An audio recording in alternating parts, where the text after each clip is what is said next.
Hello all. Today we will have obstetric lecture.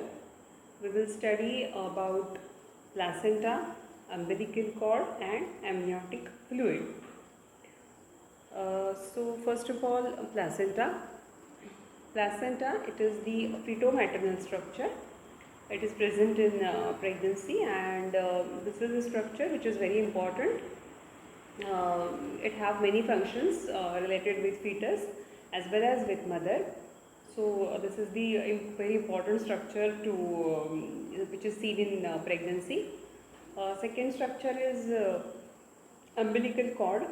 That is the cord which connects the fetus to mother, and it is the vascular structure which is very important because this is the structure which connects fetus to mother, and it supplies all the nutrients to baby from mother, also excretes the product from baby. So that is the umbilical cord. And amniotic fluid, that means it's the normal fluid during pregnancy which is which is present around the baby, and that fluid is very important for growth of baby, for nourishment of baby, as well as it is for excretion, and it has many functions to do with baby. So these are the structures which we are going to study, that is placenta, umbilical cord and amniotic fluid. So first of all we will see about placenta.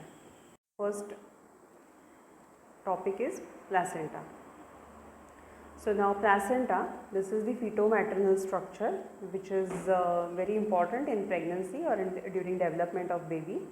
So a placenta, it is the feto-maternal structure which is present during pregnancy, and it starts to develop from early pregnancy or first trimester of pregnancy.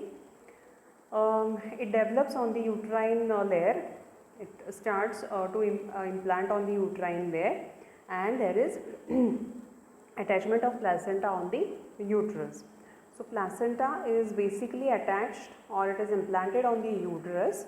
The surface of placenta which is attached to the uterus, that is called as maternal surface, and this surface which have umbilical cord, and that cord is attached to baby, that surface on which umbilical cord is attached and it is towards the baby, that surface is called as fetal surface. So basically placenta have two surfaces, fetal surface and maternal surface. Now fetal part develops from the chorionic villi, and the maternal part which is usually derived from the uterine endometrium. See, the part which is developed from baby, that is from chorionic tissues, so it is from chorionic sac, and the part which is usually developed from the uterus, that is derived from the uterine endometrium, that is the maternal part, maternal structure. Now there is a basal plate in between these two surfaces. So maternal surface which is derived from the uterine endometrium, and fetal surface which is usually developed from the chorionic villi. These are the two surfaces of placenta. Functions of placenta. My main functions of placenta are, first function is protection of baby. Placenta protects the baby from minor infections, viral infections, or any minor diseases. Usually all the viral infections and all the bacterial infection doesn't cross the placenta. There are some infections which can cross the placental barrier. So for protecting the baby against those infections, we give usually the vaccination, like rubella infection, malarial infection, that can transfer from the placenta. So usually these infections, we prevent these infections during pregnancy. All other infections cannot cross the placenta. So main function is protective function. Second function is nutritive function, that is placenta provides the basic nutrition to baby. Placenta secretes some lipids, some enzymes and some hormones, and that supplies to baby. So nutritive function. Then respiratory function, placenta supplies oxygen and carry out the carbon dioxide. So main function is respiratory. Then excretion, placenta excretes the waste product from baby and washes the excretory product. Next is hormonal function. Placenta secretes some basic hormones for baby, and it is very important for the development of baby. In this slide we can see the two surfaces of placenta, that is the maternal surface which is continuous and it have cotyledons over it, and fetal surface which have umbilical cord attached on that. Now these are the details of placenta, placental circulation and development of the placenta. This is the development of placenta from various layers. This is the structure which is full term placenta. It have cotyledons, 15 to 20 cotyledons are seen on the maternal surface of placenta. After delivery of baby, we have to search for these cotyledons. Usually they are 10, 20, 15 to 20 cotyledons are present, and we search for the cotyledons. If any piece of cotyledon or any piece of this maternal surface is missing after the delivery of placenta, we have to explore or clean the uterine cavity. If this piece or cotyledon remains in the uterus, that can cause postpartum hemorrhage. We call it as PPH, that is the excessive bleeding after delivery, and that can cause severe shock and death of that female. So complete delivery of placenta is very important. So we have to search for this placenta after the delivery of baby. So that is called as cotyledons, and it is present on the maternal surface. It is not present on the fetal surface. Now fetal surface have smooth, maternal surface is quite rough, but fetal surface is usually smooth, and thickness is about 2 to 3 centimeter, weight is given, diameter is given. Usually fetal weight, placental weight is 500 to 600 grams and diameter is 20 centimeter. This is the normal structure of placenta. Weight is 500 to 600 grams and diameter 15 to 20 centimeter. Thickness is about 2 to 3 centimeters. And now about the fetal surface, which is very smooth, and umbilical cord is attached on this. On this umbilical cord there are blood vessels that can be seen on the umbilical cord. Umbilical cord is usually vascular structure. We will see the details of umbilical cord. This is the placental circulation. Placental circulation takes place by two ways. It is feto-maternal circulation, that is from fetus to mother, and maternal mother to fetus circulation, that is usually baby gets all the nutritive functions, all the nutritive things and oxygen from mother, because baby is quite protected in the amniotic fluid, or it is have all the protective functions from placenta and amniotic fluid. So usually baby requires oxygen, nutrition. So all these things are provided from maternal circulation, and these structures help for the transportation of all the oxygen and all the nutritive products. So maternal circulation, that is supply of oxygen, all the nutritive function to baby, and fetoplacental circulation is carry out the deoxygenated blood or excretory function or excretory product from fetus to maternal circulation. So there are two types of circulation seen in the placenta. So we have to go for the details of the placental functions.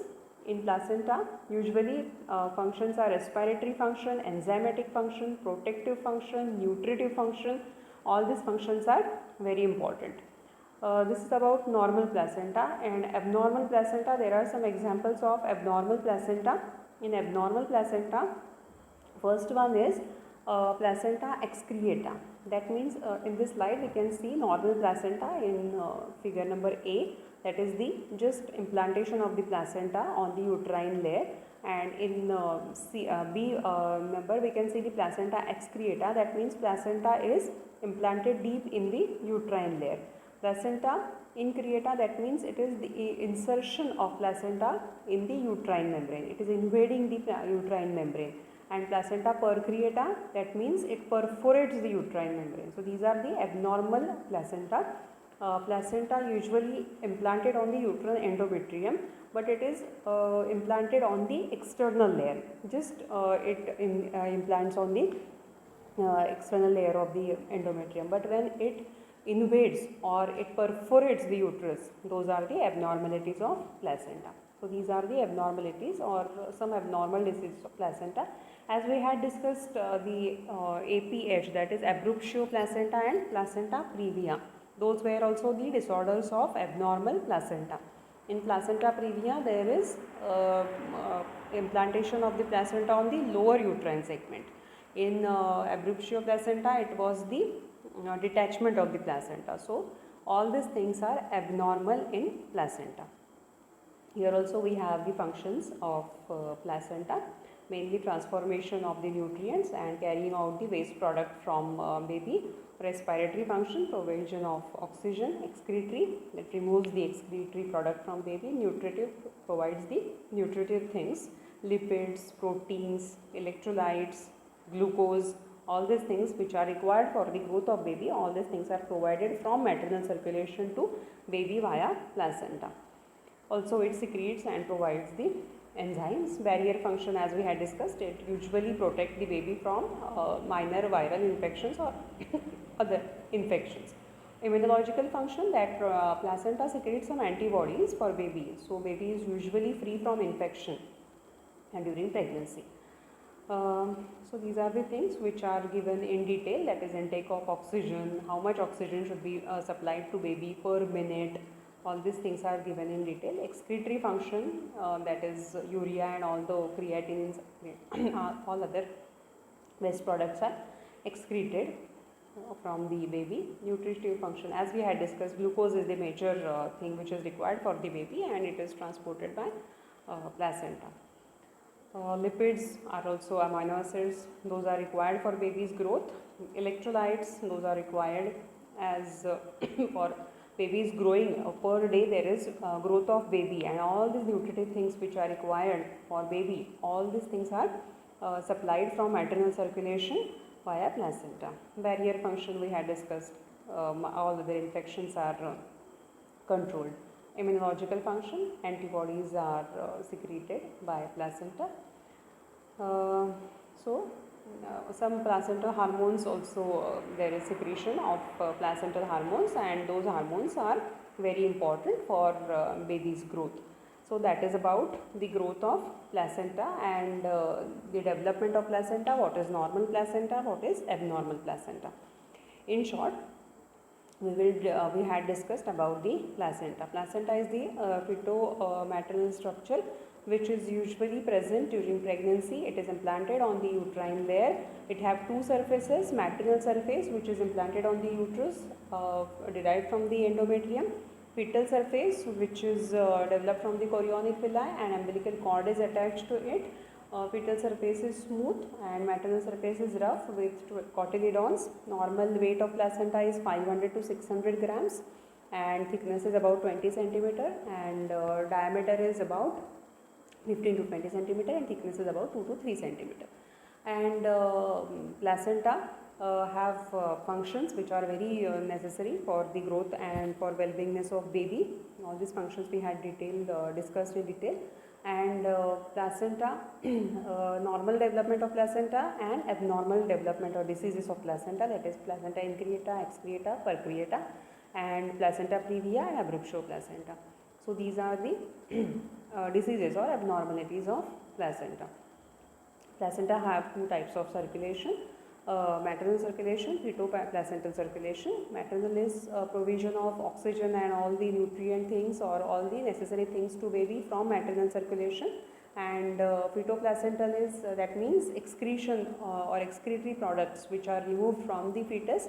Those are circulated in maternal circulation via feto-placental route. From fetus, all the unwanted things are excreted and they are taken away from the placenta. So these two types of circulation which is takes place in placenta. So all the things which are related with placenta, normal, abnormal and diseases, those we had discussed just now. Now next structure we will see about umbilical cord.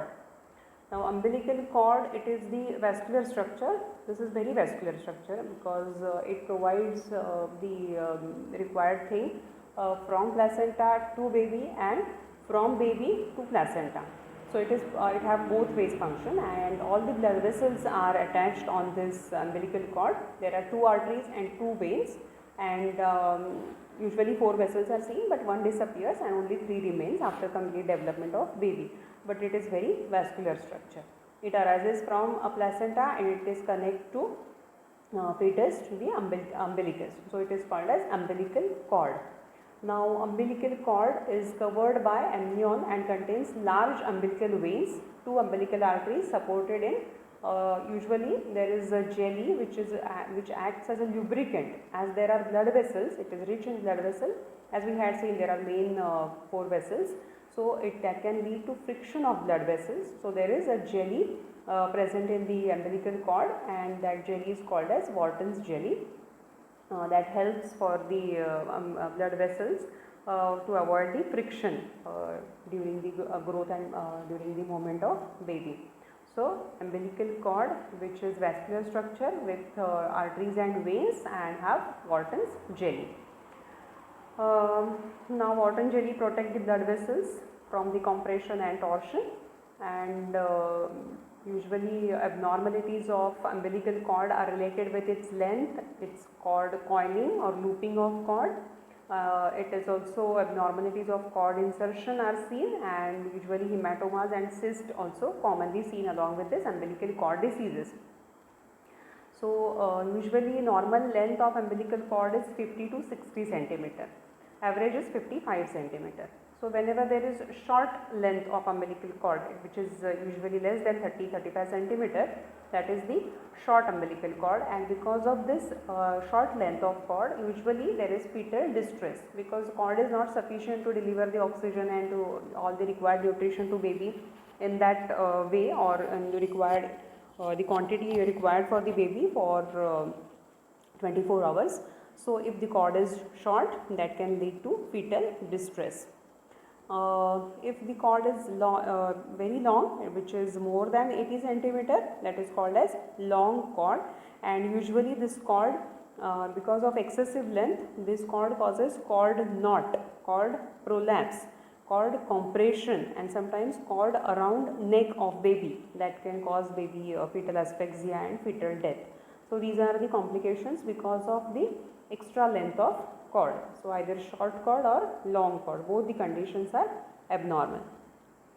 Other is cord diameter, but that is the very rare thing because it is very minor thing to be discussed. Now umbilical cord coiling, as we had discussed, if the cords are coiled, they can cause the compression on the vessels, and if vessels are compressed, they cannot provide the oxygen and nutritive things to baby, and that can cause the abnormality, or that can cause fetal distress. We can see the normal cord as well as the cord coiling. In short, cord coiling causes the blood compression of the blood vessels which are present in the umbilical cord, and because of this compression of vessels, vessels cannot supply the things which are required to the baby. So that is the important thing about the umbilical cord. These are some abnormalities of umbilical cord insertion, but those are not expected as per our syllabus. So that is the thing about the umbilical cord. So in short, about umbilical cord, that is umbilical cord, it is the vascular structure which have arteries and veins in it, and which are protected by the Wharton's jelly. Normal length of cord is 55 centimeter, 50 to 60 centimeter, average is 55. Either long cord or short cord, both are not good for baby. They can cause various types of diseases or disorders during pregnancy, during labor. So cord should be proper. Umbilical cord function is to provide the blood to baby, the oxygen to baby, all the nutrient things to baby from placenta, and also excretory function. It carries out the waste product from the baby. So that was umbilical cord, what is normal umbilical cord, and the diseases or disorders of the umbilical cord. Next is amniotic fluid. Amniotic fluid, which is usually clear yellowish liquid, which is present around the baby during pregnancy, and it is very important for nutrition of baby as well as for protection of baby as well as for space of baby. That is amniotic fluid.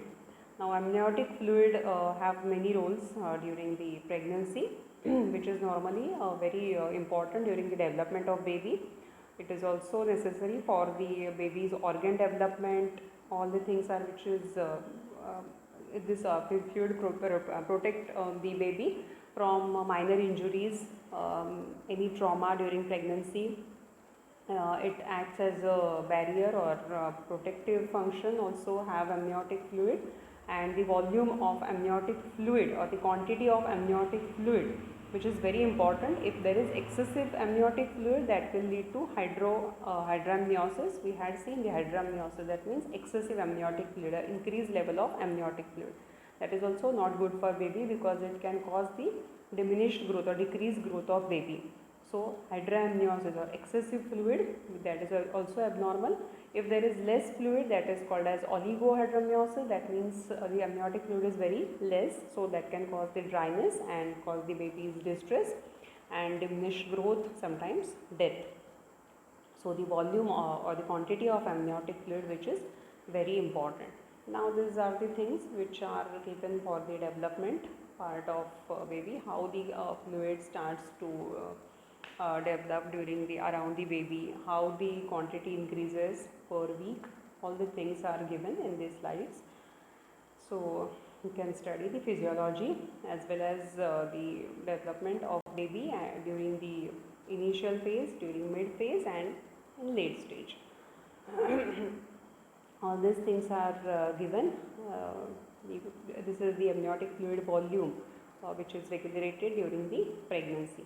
So all these things are very important as far as the baby's growth and baby's development is concerned. The normal quantity of amniotic fluid, which is very important. Amniotic fluid is usually present in the 600 to 800 ml in complete pregnancy, and 50 ml at 12 weeks, 400 till 20 weeks, and 1 liter up to 36 weeks. As we had taken the average, that is 600 to 800 ml should be present during the full term pregnancy. If it is more than 1 liter, that is excessive fluid, which is hydramnios. Less than 500, it is also abnormal oligohydramnios. Now the characteristics of amniotic fluid, it is usually 99% water. It contains 99% water. Only 1% is made up of electrolytes like sodium, all the electrolytes, proteins, lipids, glucose, all the things are just 1%. 99% it is made up of water. So all these things are detailed about the amniotic fluid is given. Now the color of amniotic fluid, it should be transparent, it should be watery. Normal amniotic fluid should be watery, it should be transparent. Abnormal colors are as we had seen, if it is yellowish color or brown yellowish color, that is jaundice. If it is dark brown, it may lead to IUD.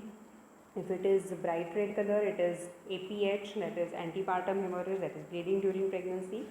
So these colors usually suggest for the diagnosis. Then we can during delivery we can see the color of amniotic fluid, because amniotic fluid is the thing which is usually starts to leak, or it is the starting of delivery. And by seeing this color of amniotic fluid, it is a watery color, then it is normal.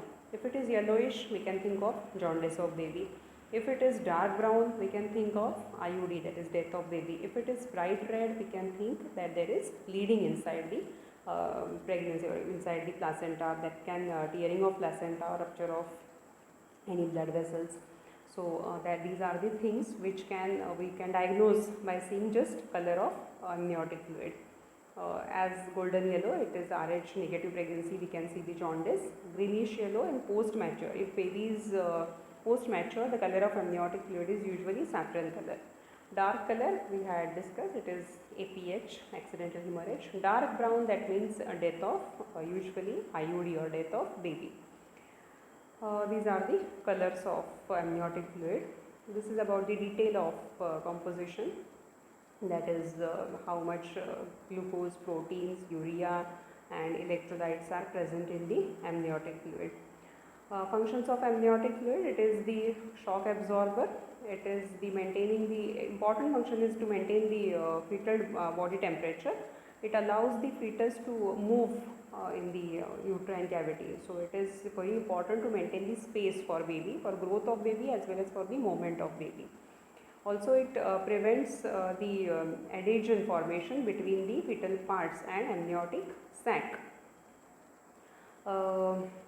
Also it is has some nutritive function, it provides the nutrients to baby.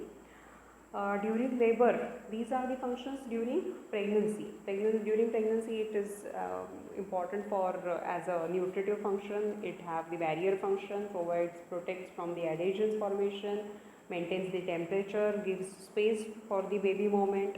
These are the functions which are seen during pregnancy, and during labor main function that it forms the wetness during the birth passage, so that to avoid the infection or friction of baby during the delivery of baby. It flushes the birth canal and maintains the aseptic thing during passage of baby, so that minor infections, vaginal infections cannot transmit it to the baby. So it acts as a natural aseptic thing for the baby.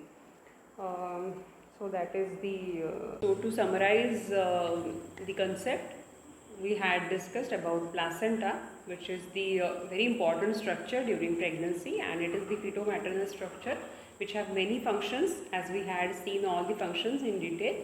And next is umbilical cord. It is the vascular structure, and it is a very actually delicate structure, and that connects the baby and mother, and a lot of role during pregnancy. And some abnormalities of cord, placenta, as we had seen in short, and amniotic fluid, which is also very important, and some disorders of either excess of amniotic fluid or very low quantity of amniotic fluid, and what is normal fluid and what is abnormal fluid. So depending on the color of the fluid, we can identify the condition. So all these things we had discussed in this lecture. So that was about placenta, umbilical cord and amniotic fluid.